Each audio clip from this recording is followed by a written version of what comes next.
In this so-called modern age of cell phones and flat screens, of 5G and SMN, in this new world where within one lifetime the radio may be revolutionized if not replaced by the television, which in turn faces its own interminable fate with the advent of the internet and its in-hand entertainment and seemingly infinite information on demand, when once you would forage and hunt through untrammeled lands for your very survival, you now look at such activities as hobbies at best, a pleasant excursion from the presumably more vital necessity to be at the same place at the same time, to do, and almost as an afterthought, to bear children to do the same thing day in and day out. Though life may hardly be taken for granted, life expectations as well as expectancies in your advancing societies would seem to be at an all time high, such that even the thought of a disease that would once have wiped out whole civilizations is wondered at, if and when it should even be cause for pause or reconsideration of your daily rigmarole. And under such comparatively convenient comforts in your current state of relative comity, it's easy to become tempted to not only look down upon less advanced societies, existing concurrently if not interdependently with your own, but to give an unflatteringly condescending glare at even your own ancestral forebears for the backward people that they must have been, and the primitive minds that they must have had to have been living in such times as they were. But just as it would be an error to judge the integrity of an apparently less dominant civilization by the least among them, you should know that the advances of a more dominant society are largely due to the achievements of the greatest among them.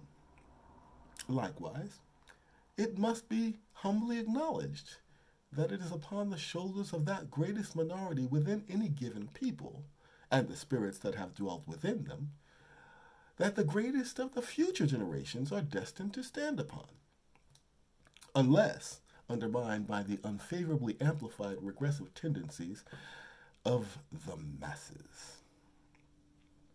So, that in mind, you must come to recognize that the potentially insulting term rank and file exists for a reason nonetheless. And that is to refer to the majority of any given people, be they advancing or yet to advance, in current or previous iterations of your societal lineage, in unequivocal acceptance of the sometimes unsettling fact that they are essentially indistinguishable from each other. Or, to put it another way, while there may be marked differences between the giants among the greatest and the least of civilizations of mankind, which truly do establish them as the one or the other, the rank and file of either are both essentially the same relative thereto, especially in their reliance thereupon for continued progress.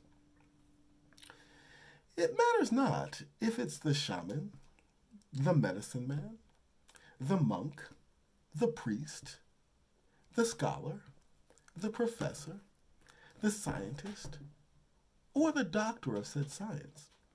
The rank and file in any of their respective ages of prevalence are surely to rely upon them and their mastery of pattern recognition, with astonishingly consistent qualities of blind faith as to their determinations. As it was with the fear-ridden tribesmen presenting the child believed to be under the influence of evil or unrequited spirits, to the tribal mystic for purification and sanctification in times gone by. It is with little more application of critical thinking or empirical observation that modern day citizens submit themselves and their children to physicians for treatment in this supposed age of reason. While it is common and commonly accepted for you to say that you believe in science or medicine in the present day, it's with little more functional knowledge of that so-called science or medicine than had the former day religionists as to the technical intricacies of the religion in which they had so fervently proclaimed their belief. Suffice it to say that the average modern man is no more a scientist than the average primitive man was a seer. That which was once accepted on account of it being put forth by a holy man, or some class of holy men in the past, is none the less accepted on account of it being put forth by a professor or researcher of some science at present.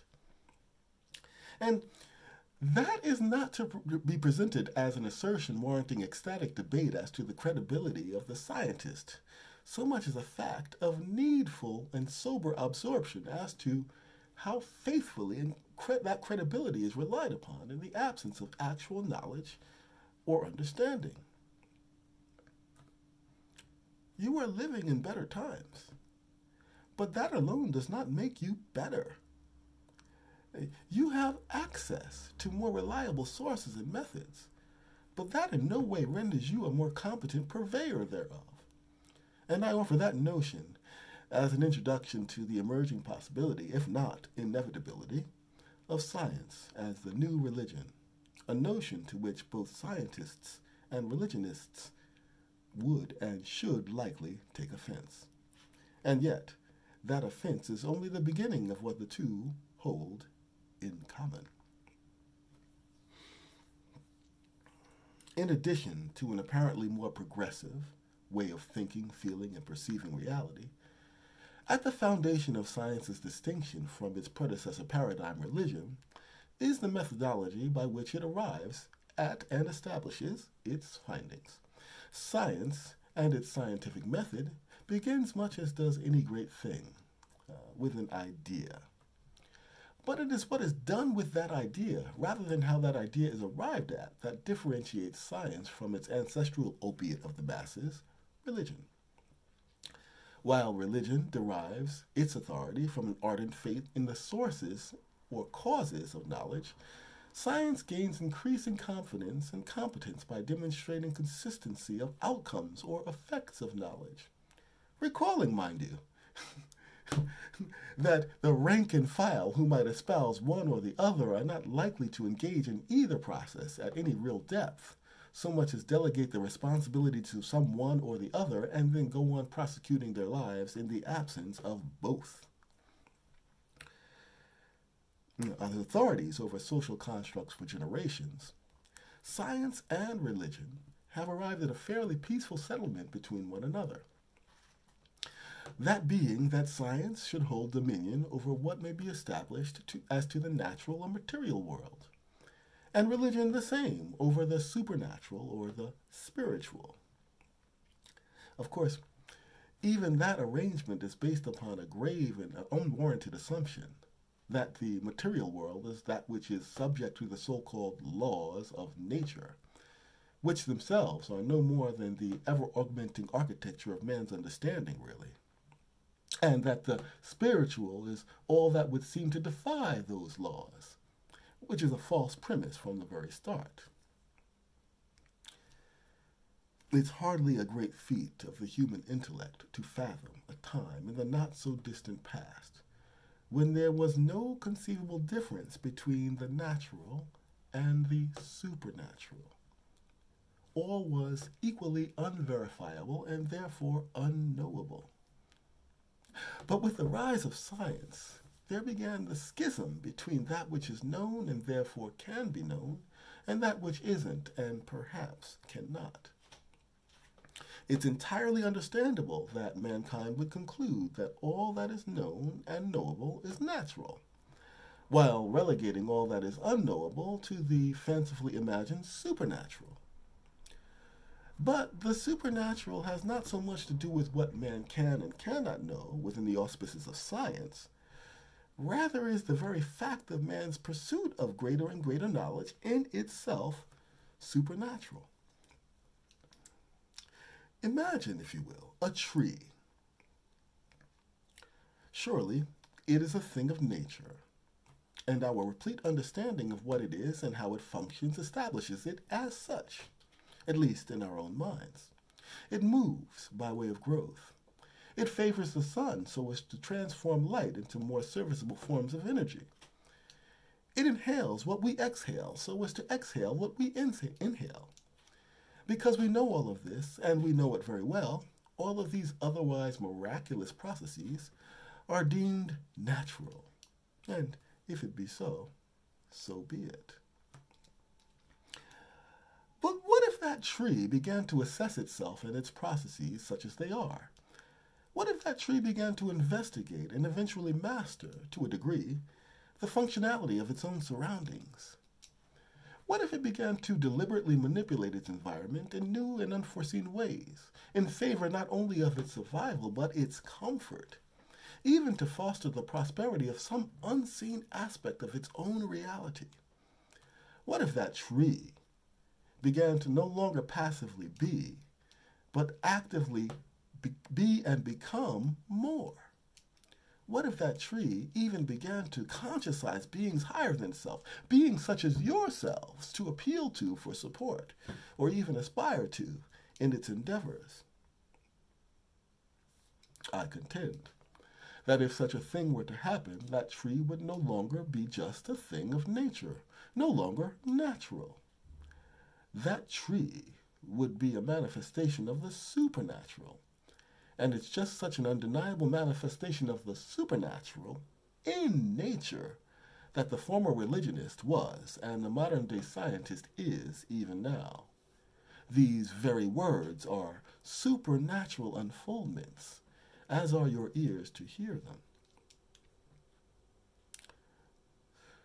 For so long, even from your own limited perspective, you have confused the supernatural, which is that which transcends nature, to thereby look upon and even manipulate its laws, or its so-called laws, and you've confused that with the unnatural or the magical, which for some reason must defy those laws to achieve its ends. Just as you do not go against the laws of nature with your scientific innovations so much as use them based on an elevated understanding of them, for better or worse, that which is truly supernatural need not manifest in a manner that should immediately undo, unsettle, or undermine what you presently perceive to be natural. The beginning of life in the primordial ooze, the passage of that life from one ever-complexifying being to another, the momentary bestowal of, and yet gradual emergence of, personality inserted among those beings, signifying their very capacity to conceive of, know by increasing likeness, and thereby ascend to God. These are some of the more perplexingly miraculous occurrences for far higher and more spiritual orders of personality throughout the universe. And yet, they appeal to you as nothing more than what naturally occurs. The ability to formulate thoughts resonating from feelings, or to achieve liberation from antecedent causation by way of free will choice of action. These are taken for granted because they happen so regularly and effortlessly. These things may seem to come naturally, and yet they are not found in nature but for the presence of supernatural forces. The religionist may consider them in one context, while the scientist quite another. But either way, what they are considering, indeed, their very capacity to so consider, are supernatural realities. And that is before they even get to the conundrums of meta and quantum physics, respectively. And all of this is, in essence, to say one thing.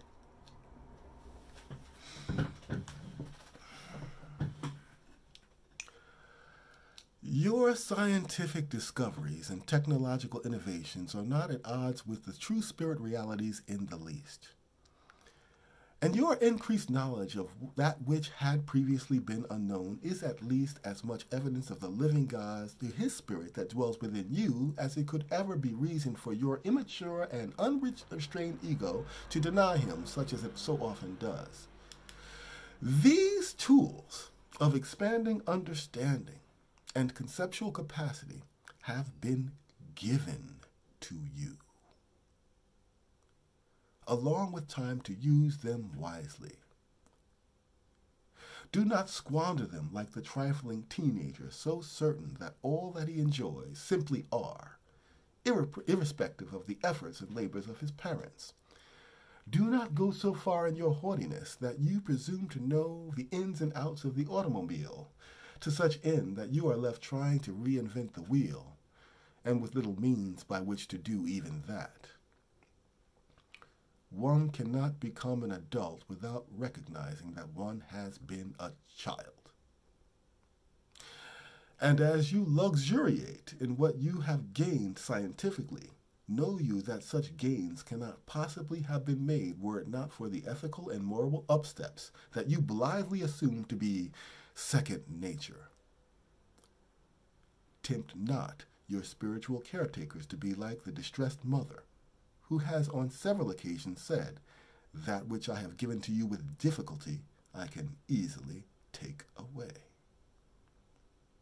Opportunity is a window, insomuch as it presents you vision as well as choices to make about that vision in a limited amount of time. If the religionist does not know science or the scientist does not care for religion, neither will choose well. Rather than experiencing it as a gift that has been lavishly afforded them, they are sure to experience time as short and unforgiving. And where they go, the rank and file, regardless of how much they may think of themselves, are sure to thoughtlessly follow.